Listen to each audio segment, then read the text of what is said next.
வாய்மொழியும் எந்தன் தாய்மொழியும் இன்று வசப்படவில்லையடி. வயிற்றுக்கும் தொண்டைக்கும் உருவமில்லா ஒரு உருளையும் உருளுதடி.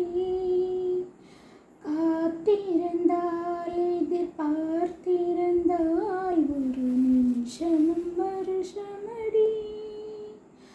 கண்களெல்லாம் என்னை பார்ப்பது போல் ஒரு கலக்கமும் தோணுதடி. இது